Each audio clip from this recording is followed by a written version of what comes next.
très, très, très intéressante qu'on vous offre aujourd'hui dans le cadre de notre émission La MRC de Témiscamingue à votre service. Il me fait plaisir d'accueillir mon invitée aujourd'hui, la préfète de la MRC, Madame Claire Bolduc. Bonjour.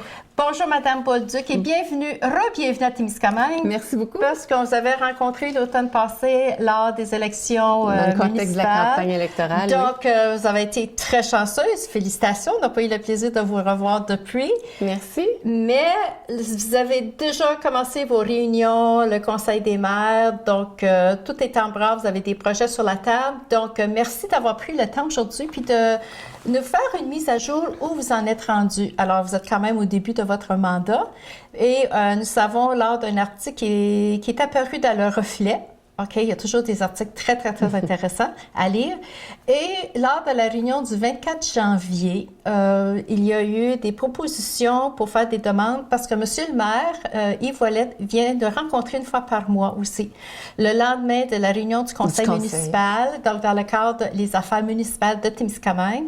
Et lors d'une réunion d'un tournage, il nous avait mentionné l'intérêt de la ville de Témiscamingue pour certains regroupements de services. Donc, je ne sais pas si vous voulez en parler un petit peu, parce que dans l'article dont je parle, daté du 30 janvier, qui parle de qu'est-ce qui s'est passé à votre réunion là, le 24 janvier.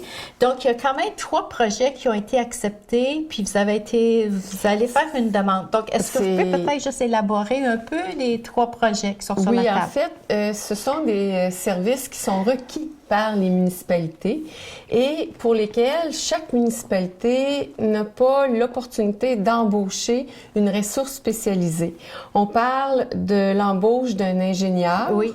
On parle de l'embauche d'une personne spécialisée en santé et sécurité du travail et on parle d'un service pour informatiser et archiver les documents des municipalités. Donc, ce sont des services qui sont requis par les municipalités et pour lesquels les municipalités individuellement peuvent difficilement s'offrir la ressource. Parce que c'est très dispendieux. Parce que c'est dispendieux, parce que ça demande une expertise particulière.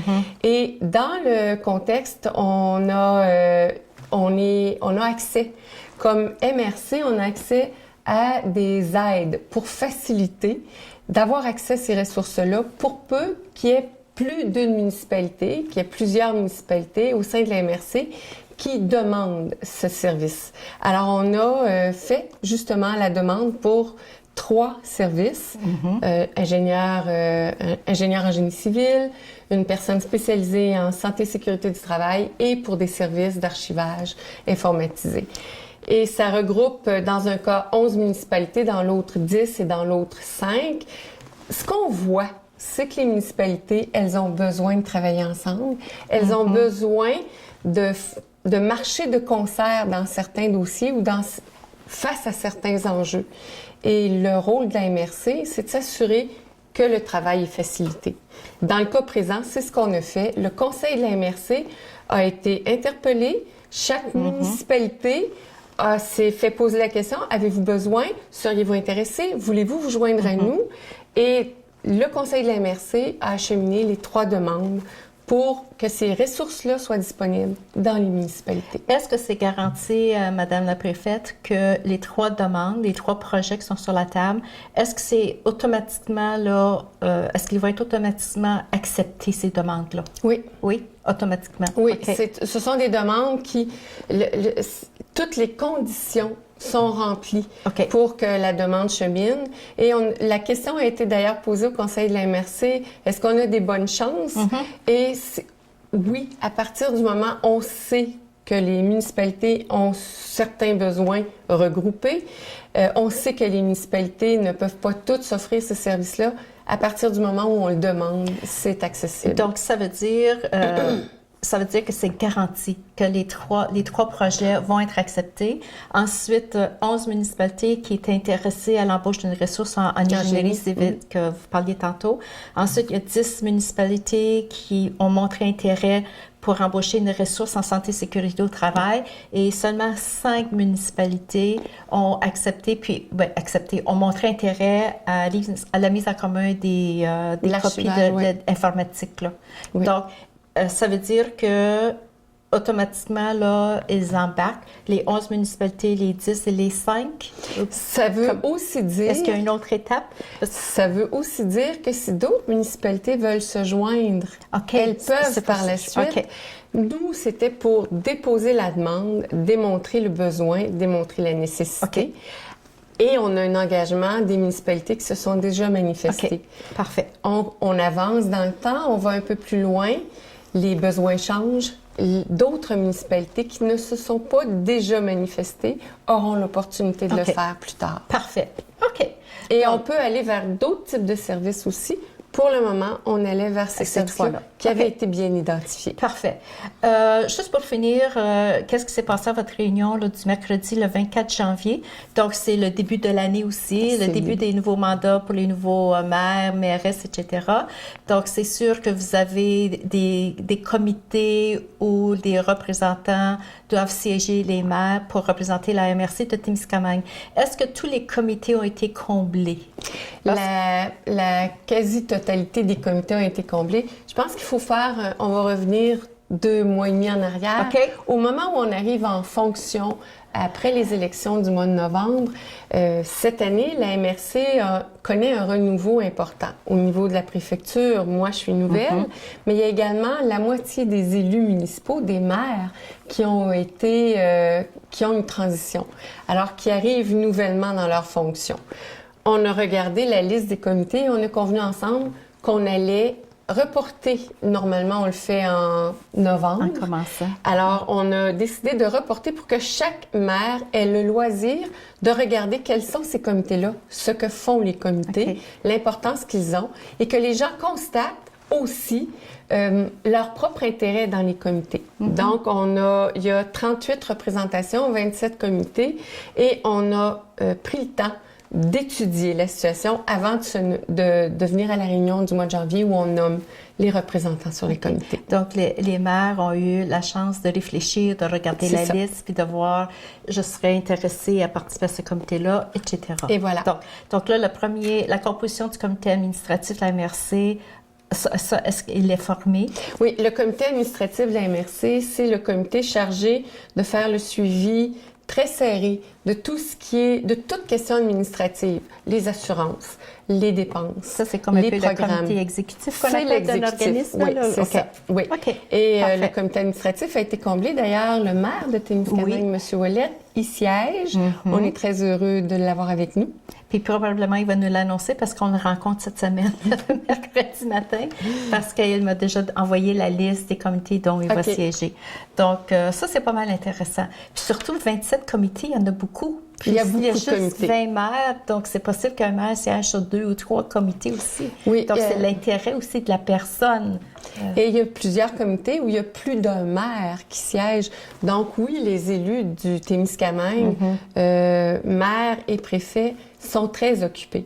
Il y a des comités qui vont toucher l'aspect développement économique, d'autres qui vont s'occuper de toutes nos matières résiduelles. Il y a des comités qui sont très interpellés par la sécurité publique. Il y a des comités qui sont ancrés dans, par exemple, le développement agricole ou le développement forestier.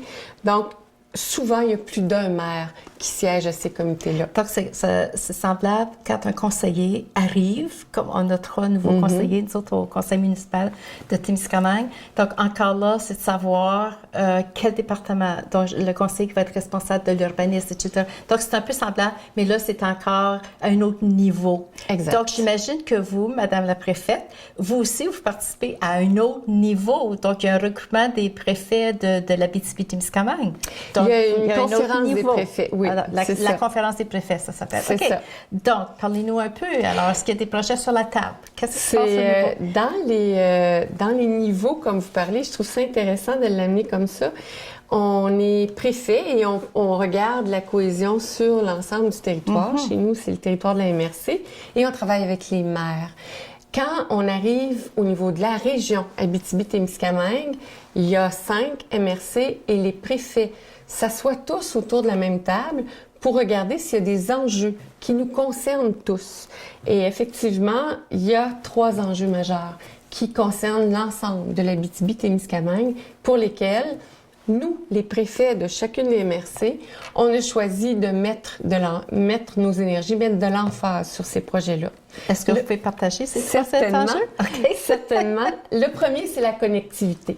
Tout ce qui concerne le branchement cellulaire ou Internet, c'est une priorité totale pour les 5 préfets de la MRC et on a de l'Abitibi-Témiscamingue et on a choisi d'investir, de supporter financièrement, sans attendre les aides financières du gouvernement ou ça peut prendre les tellement de subventions. temps quand on fait demande. On a dit c'est urgent, c'est une priorité pour nous. Alors, les 5 MRC, on a choisi d'investir pour compléter une étude pour la couverture cellulaire 4G. Alors, on passe du 3G en ce moment, on irait au 4G de toute l'Abitibi-Témiscamingue, donc de Témiscamingue jusqu'à Val-d'Or en passant par tous les territoires de l'Abitibi et en couvrant le parc de la Vérandrie. Cette étude-là, on la soutient financièrement, on divise la facture entre les 5 MRC pour se donner une lecture précise et savoir exactement là où on doit travailler pour couvrir notre territoire. Donc, vous n'attendez pas de subvention de financement du gouvernement provincial. On va de l'avant. Vous allez de l'avant. Vous avez décidé les 5 MRC. Exact. C'est déjà inclus dans vos budgets, donc parce que vous avez adopté vos budgets, j'imagine, pour 2018. Est-ce que ça va se réaliser en 2018 ou bien c'est un projet qui va s'étaler sur 2-3 ans? Non, non. C'est tout de suite. Là, c'est maintenant et on va avoir la réponse à l'intérieur d'une période de 6 mois. Okay. Ce qu'on demande, l'étude qui va nous être fournie, nous dit voici, pour compléter une couverture efficace, voici où vous devez créer vos dorsales ou compléter vos dorsales de tours pour le branchement. Okay. À partir du moment où on a cette information-là, il nous appartient de dire, parfait, on s'occupe du déploiement maintenant. L'intérêt d'avoir commencé avec la connectivité cellulaire, c'est majeur parce que on peut faire le même exercice pour Internet, mais les taux requis sont moins hauts. Alors, quand on branche Internet, ça ne veut pas dire que les installations peuvent soutenir un déploiement cellulaire. Mais quand on branche le cellulaire, la nécessité des tours, c'est plus haut. Et là, ça soutient le déploiement Internet. Ça peut soutenir d'autres types de déploiements, comme les câbles distributeurs. Alors, nous, on est allé d'emblée vers la connectivité cellulaire. Les gens qui sont mobiles ont un appareil cellulaire. On va vers le 4G, qui est la situation, la plus grande connectivité actuelle. On s'assure d'aller vers le meilleur service possible pour tous les citoyens. Excellent. Et ça, c'est vraiment, on est allé d'emblée, on n'a pas hésité. Et ça, c'est la beauté de la chose. Quand on est tous... Donc, il y a une entente au niveau des 5. On décide qu'on travaille ensemble. C'est ce que ça veut dire. Puis, il y en a juste 5, il n'y en a pas 15-20, parce que des fois, il peut y avoir on est des 20 autour de la table, comme municipalité, puis on trouve le moyen de s'entendre sur de très beaux projets. Oui. On est 5 MRC dans la région d'Abitibi-Témiscamingue. On travaille ensemble. OK, donc on parle de connectivité. Donc, 2 autres enjeux. 2 autres enjeux, main-d'œuvre. Il y a un enjeu de main-d'œuvre qui est particulièrement criant dans toute la région d'Abitibi-Témiscamingue. Et, encore une fois, la conférence des préfets a choisi de prendre le dossier, de le prendre. On dit prendre le taureau par les cornes. Moi, l'agronome, j'aime bien cette expression-là. Alors, on a décidé de prendre le taureau par les cornes. Déjà plus parlé. Mais on va de l'avant avec le recrutement de main-d'œuvre, le soutien à des initiatives inédites. On va avoir des déploiements miniers, on va avoir des développements forestiers. On a des projets agricoles qui veulent s'implanter chez nous. De quelle manière on fait en sorte que de la main-d'œuvre spécialisée, qualifiée, choisisse un établissement en Abitibi-Témiscamingue. Et ça, c'est un grand enjeu pour toute la région. C'est pas partout les mêmes besoins de main-d'œuvre, ce qui est bien, mais de mettre en commun les initiatives, de partager les efforts, de partager les bons coups, de faire en sorte que non seulement on attire de la main-d'œuvre, mais qu'on mette en place tout ce qu'il faut pour que cette main-d'œuvre-là ait le goût de rester chez nous, c'est aussi gagnant. Alors, c'est un deuxième sujet qui interpelle beaucoup les préfets dans notre région. Okay. Et un troisième enjeu qui nous tient à cœur, c'est les services de proximité pour les citoyens. Et ça, c'est particulièrement... On va parler de soins de santé dans certains milieux, on va parler de commerce local dans d'autres, on va parler de transport collectif, ça interpelle les préfets. Et moi, je suis particulièrement chanceuse comme préfète parce que les maires autour du conseil de la MRC amènent énormément d'informations, ils documentent leurs besoins. Ce sont des gens qui partagent facilement tous leurs défis, mais aussi toutes les initiatives qui peuvent être porteuses, qui peuvent se reproduire. On a un conseil de la MRC qui est franchement productif. Les gens amènent des idées, ont l'espace pour discuter. Moi, c'était une des priorités, que les gens ne soient pas là seulement pour dire oui ou non, mais qu'ils puissent apporter leur point de vue, et c'est ce qu'ils font. Je me trouve vraiment choyée d'avoir la chance de travailler avec un conseil de la MRC aussi engagé. Est-ce que je peux mentionner vos paroles qui font partie du texte dont on parle depuis le début? Parce que quand vous avez nommé ceux qui seraient membres du comité administratif de la MRC, alors pour choisir les gens, je vais juste prendre, puis vous pouvez me corriger, mais je ne me corrigerai pas parce que je vais lire tel quel votre texte. Parce que vous dites ceci, vous dites, bien qu'il s'agisse d'un exercice rigoureux qui demande un temps de réflexion, la nomination des représentants au sein des divers comités de la MRC s'est faite avec sérénité, dans un climat de confiance mutuelle. Donc, c'est un peu ce que vous venez de dire, là. Ainsi, la MRC peut compter sur des ambassadeurs fiers, ayant l'appui de leurs collègues afin d'être représentés auprès des organismes et des comités de la région. Oui, puis je le pense vraiment. Je suis profondément ancrée dans la démocratie. Or, en démocratie, un pouvoir sain, c'est un pouvoir partagé. Ce qu'on fait avec ces comités-là, c'est qu'on s'assure que c'est pas juste une personne qui va avoir tout le contrôle autour de la MRC. C'est un ensemble de personnes avec leur façon de réfléchir, avec des idées, avec des expériences propres qui contribuent à nourrir l'avenir de la MRC, à réfléchir vers où on s'en va et comment on va le faire. Est-ce que je peux vous donner un exemple que nous avons vécu la semaine passée? Je vous en prie. Parce qu'on parle de partenariat, puis une entente, puis tout le monde, les collectivités, même s'il y a quelques kilomètres qui nous séparent. On a interviewé, on a eu une rencontre assez intéressante avec la présidente et la secrétaire, la vice-présidente de la Chambre de commerce de Témiscamingue, Kipawa. Et ils sont venus partager avec nous le projet Favoriser l'achat local en partenariat avec la MRC, la Caisse des Jardins, mais en plus, la Chambre de commerce de Témiscamingue. En partenariat. Donc, c'est ça, là. Donc, déjà, là, il y a comme une nouvelle vague, là, puis c'est ça, il faut aller dans le tournant, c'est ça, là, faut... Puis, vous êtes très bien placé, le nouveau Conseil des maires. Puis quand j'ai vu, c'était tellement intéressant, cette entrevue qu'on a eue. Donc, ça, c'est un parfait exemple. Et je salue mon prédécesseur, M. Varolin, parce que c'est lui qui avait fait en sorte que la MRC contribue à cet exercice-là. Oui. Il est important l'exercice, il est important que les commerçants s'y associent, il est important que les citoyens s'y associent aussi. Quand on sait que chaque dollar qu'on va dépenser dans notre milieu, chaque dollar investi localement, va générer des retombées de 6 $. C'est un multiplicateur direct. 1 $, 6 $. Ça crée de l'économie locale, ça crée de la synergie locale, ça crée de la prospérité localement, de consommer localement. Alors, vos commerces de proximité, dépanneurs, stations d'essence, restaurants, épiceries, ce sont vos commerces de proximité. Et chaque fois que vous dépensez dans votre milieu, c'est votre milieu qui est gagnant. C'est votre milieu qui devient mieux outillé, plus prospère. Je trouve que cette association-là des deux chambres de commerce, que le programme qu'ils ont mis de l'avant, c'est vraiment une belle façon. Puis c'est une fierté aussi. On achète chez nous, c'est local, c'est une fierté. Et c'est un lien qu'on crée entre ceux qui offrent des services ou des marchandises et ceux qui requièrent ces services-là ou qui veulent les marchandises. C'est mieux connaître notre monde, c'est mieux être capable de répondre à leurs besoins. On vit ensemble. Tout à coup, on développe une belle synergie dans notre milieu de vie.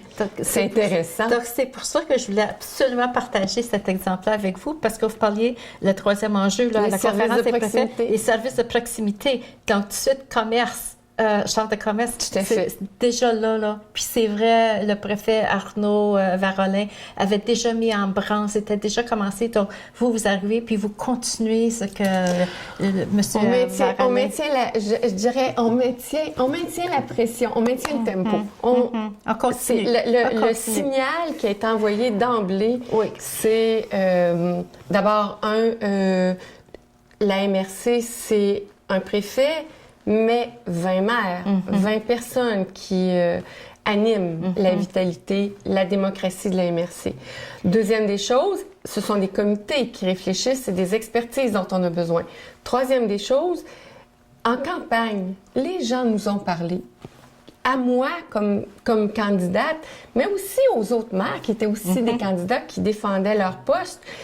Les gens ont exprimé les besoins en soins de santé, les besoins en connectivité, les besoins en développement. C'est ça. Etc. Ils l'ont exprimé. On ne peut pas passer à côté de ça. Je pense qu'il faut être vraiment très attentif. Dès que j'étais en fonction, je l'ai dit, la connectivité, ce sera la grande priorité. Les soins de santé, ce sera aussi une grande priorité. Et on n'est pas dans un temps de discours et de réclamer et d'attendre que d'autres nous donnent. Exactement. Il faut agir. Et on agit. Connectivité, on prend dans nos budgets ce qui est disponible et on va de l'avant. On n'attend pas. Et on sera dans cette perspective-là pour la suite des choses. C'est vraiment intéressant, Madame la préfète, parce que surtout, on parlait quand j'ai mentionné des différents niveaux, donc on part de la conférence des préfets, vous êtes 5 préfets autour de la table, vous retournez dans votre MRC, vous avez 20 maires autour de la table avec vous. Ensuite, là, l'autre niveau, c'est chaque maire qui retourne dans sa municipalité. Donc, lui, il est entouré de ses conseillers.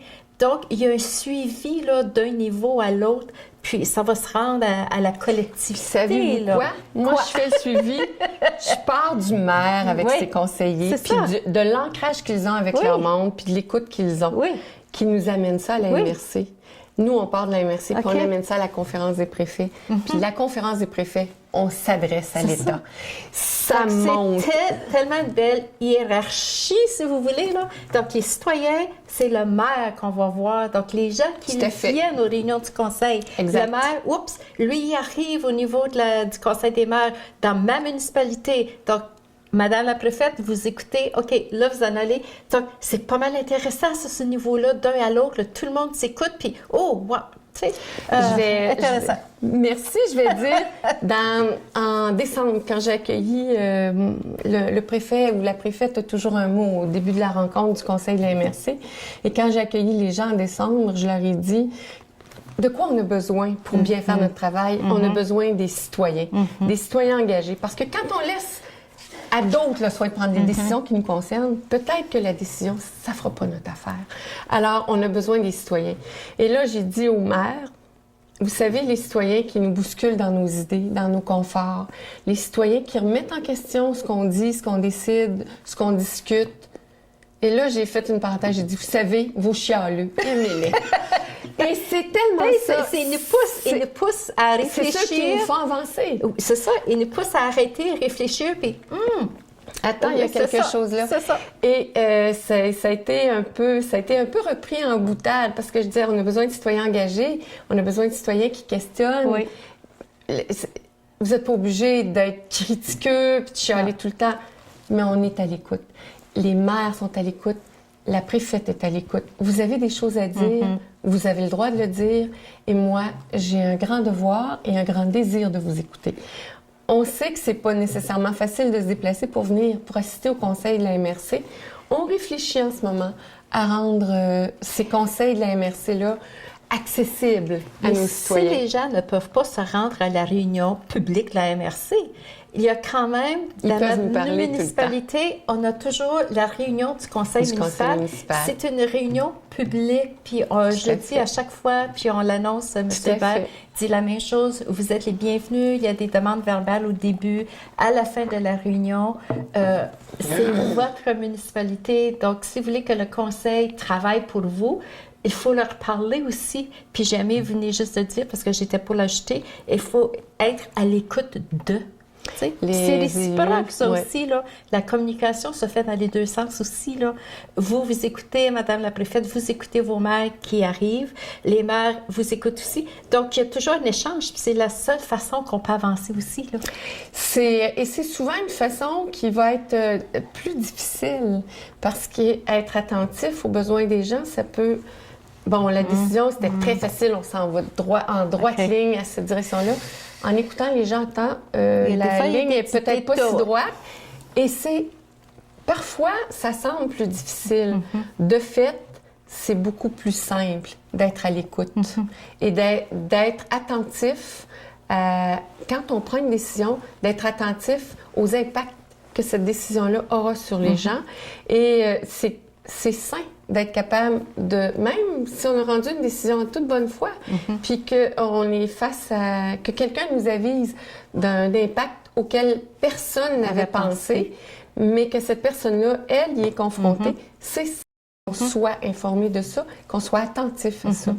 C'est correct d'arrêter puis de réfléchir, prendre un recul puis dire oui, c'est vrai, on n'avait pas pensé à cette solution-là ou l'impact, comme vous dites, les conséquences de notre geste à poser. Tout à fait. Et il faut bien le dire, j'ai pas vu jusqu'à maintenant d'élus qui sont... j'ai pas vu autour de la table des gens qui ne sont pas capables d'être attentifs aux besoins des gens. C'est rare. Les gens veulent prendre les meilleures décisions possibles pour que ça fonctionne. Notre fonctionnement de société, il faut que ça marche. Mais c'est parce que les gens qui sont là aussi, c'est parce qu'ils ont fait le choix de se présenter. Tout à fait. Puis c'est parce qu'ils veulent faire une différence. Et voilà la différence. Alors... Et la différence, c'est peut-être... C'est pas si difficile, écoutez, la preuve. Oui, ça se fait.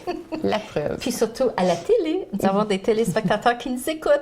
Alors, sur ce, Madame la préfète, on va vous revoir. Alors, peut-être avoir un suivi où vous en êtes rendu. Vous avez partagé avec nous 3 enjeux. Donc, vos rencontres, la conférence des préfets, est-ce que c'est mensuel comme la MRC? C'est un peu moins constant que les conseils de la MRC. La conférence des préfets se rencontre 8 fois par année. Considérant les enjeux qui sont devant nous, la conférence des préfets sera certainement très active. Considérant les enjeux qu'on a choisis, sur lesquels on a choisi de travailler au Conseil de la MRC, il y aura aussi quelques messages avec nos concitoyens. Alors, mais je le répète, il y a une très belle ambiance au Conseil de la MRC. C'est très agréable. Il y a une équipe fantastique. Donc, Madame la préfète, on vous remercie d'avoir pris le temps de venir jaser avec nous aujourd'hui, nous donner un peu un suivi parce que vous êtes au début de votre mandat avec les maires qui travaillent avec vous.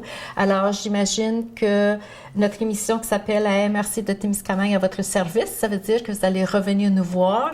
Puis le plus souvent possible. Excellent. Le plus souvent possible. Vous êtes toujours la bienvenue pour vous accueillir à bras ouverts, toujours. Merci beaucoup. Alors, merci beaucoup, Madame la préfète, Madame Claire Bolduc, qui était notre invitée aujourd'hui. C'était notre première émission, la MRC de Témiscamingue à votre service. Alors, sur ça, on vous souhaite une très bonne journée et à la prochaine. Au revoir.